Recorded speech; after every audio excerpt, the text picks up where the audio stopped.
Hello everyone. இப்போ நம்ம பார்க்க போற topic electric potential due to a point charge. இந்த டாபிக்ல மொத்தம் 3 டெரிவேஷன் இருக்கு. அதோட ஃபர்ஸ்ட் டெரிவேஷன் தான் இந்த வீடியோல நம்ம பார்க்க போறோம். வாங்க வீடியோக்குள்ள போலாம்.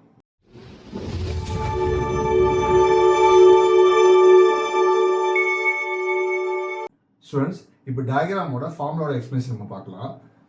Electric potential. எலக்ட்ரிக்னா சார்ஜ், பொட்டன்ஷியல் சொல்றது ஒரு சார்ஜ் இன்னொரு சார்ஜ் மேல கிரியேட் பண்ற ஃபோர்ஸையோ இல்ல ஒர்க்கையோ எலக்ட்ரிக் பொட்டன்ஷியல் சொல்லலாம்.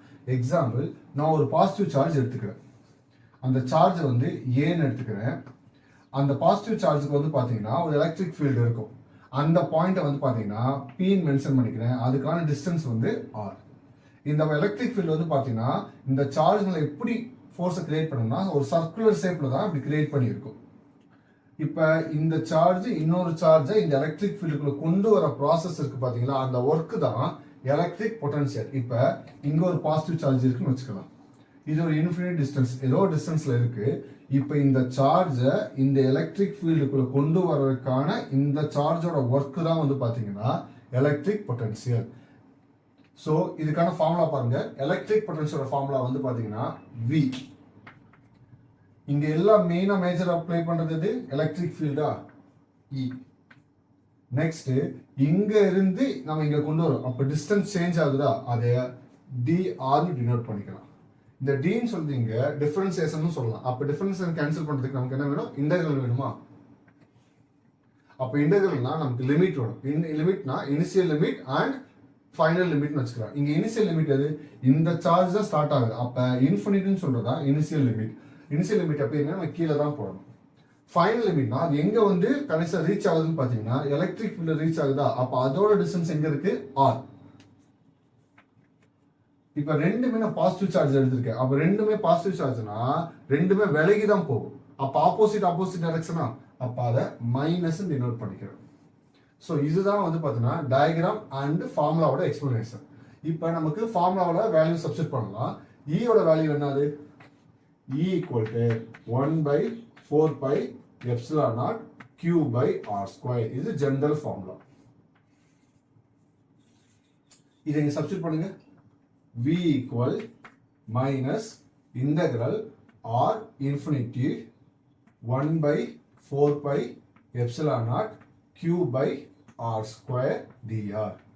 இப்போ நம்ம இதில் ரெண்டு பண்ண போறோம். ஒன்று, இந்த இன்டெகிரலுக்கு தேவையில்லாததை வெளியே எடுத்துக்கிறோம். அப்போ இன்டெகிரல் பண்றதை நம்ம மாடிஃபை பண்ண போறோம். ஃபர்ஸ்ட் இந்த இன்டெகிரல் தேவையில்லாத எப்படி கண்டுபிடிக்கணும்னா, இந்த டிஃபரன்சியேஷனுக்கு பக்கத்துல என்ன இருக்குன்னு பாருங்க. R இருக்கா? இந்த R மட்டும் தான் நம்ம என்ன பண்ண போறோம்? இன்டெகிரல் பண்ண போறோம். இந்த R வேற எங்கேயாவது இருக்குன்னு பாத்தீங்கன்னா இங்க R ஸ்கொயரா இருக்கு. அப்போ இது மட்டும் தான் நமக்கு தேவை. ரிமைனிங் எல்லாத்தையும் வெளியே எடுத்துருங்க. Minus Q by 4 pi epsilon naught integral R infinity. அப்ப இங்க 1 by R னு வரும். 1 by R square dr. இப்ப நான் 1 by R square இன்டெகிரல் பண்ணணும்னா அதுக்கு லாக் நிறைய இருக்கும். என்னோட கன்வீனியன்ட்க்கு நான் சின்னதை எப்படி மாடிஃபை பண்ணிக்கிறேன்னு பாருங்க.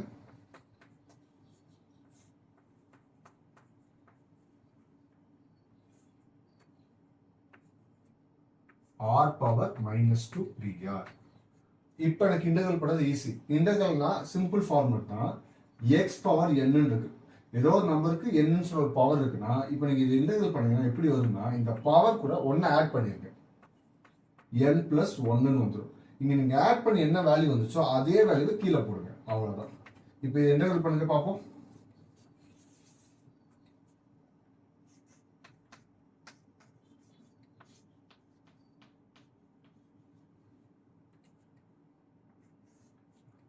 இங்க r பவர் -2 இருக்கு. அப்ப பிளஸ் ஆட் பண்ணும்போது -2 plus 1, அப்ப என்ன ஆன்சர்? -1. அப்ப என்ன ஆன்சர் வந்து பாத்தீங்க? r power -1. நான் பவர்ல இங்க என்ன போட்டனோ அதான் கீழே போட்டேன். அப்ப r பவர் -1 கீழே என்ன வந்துரும்? -1. லிமிட்ஸ் என்ன இருக்கு? இன்ஃபினிட்டிவ் r இருக்கு. அப்ப இன்ஃபினிட்டிவ் r.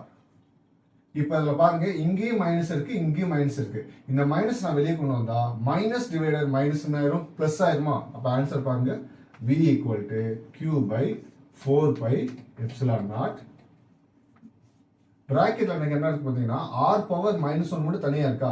இப்போ இதை எப்படி மாத்திக்கிறேன்னா 1 by R மாத்திக்கிறேன். லிமிட் வந்து R இன்ஃபினிட்டி. இப்போ நம்ம இன்டெகிரல் பண்ணிட்டோம். இப்போ இந்த லிமிட்டை உள்ள சப்ஸ்டிட் பண்ணா போதும். இப்போ லிமிட் சப்ஸ்டிட் பண்ணும்போது ஒரு விஷயம் நல்லா ஞாபகம் வச்சுக்கோங்க. அப்பர் லிமிட்டை நம்ம சப்ஸ்டிட் பண்ணும்போது ப்ராப்ளம் இல்லை. ஆனால் லோயர் லிமிட் சப்ஸ்டிட் பண்ணும்போது அதுக்குள்ள மைனஸாக நம்ம சேர்த்துக்கணும். இப்போ பாருங்க, v equal to q by 4 by epsilon naught. சப்ஸ்டிட் என்னன்னா, இப்போ இந்த ஆர்க்கு மேல திருப்பி நம்ம ஆர் சப்ஸ்டிட் பண்றோமே தவிர ஆர் ஸ்கொயர்னு போட்டக்கூடாது. இப்போ பாருங்க, ஆர்க்கு பதிலாக இப்போ எக்ஸாம்பிள் இப்படி இருக்கு, 1 பை எக்ஸ்ன்னு இருக்கு. நான் இங்க வந்து லிமிட் ஏ பின்னு இருக்குன்னு எப்படி சப்ஸ்டிட் பண்ணலாம்னா 1 மைனஸ் எக்ஸுக்கு பதிலாக ஏ அப்படிதான் சப்ஸ்டிட் பண்ணணும். அப்ப ஆருக்கு பதிலாக திருப்பி நம்ம ஆரையே சப்ஸ்டிட் பண்ணிடுறோம். அப்ப லோயர் லிமிட் எடுக்கும்போது என்ன சொல்லியிருக்கேன், மைனஸ் இருக்கணுமா, மைனஸ் 1 பை ஆருக்கு பதிலாக இன்ஃபினிட்டி.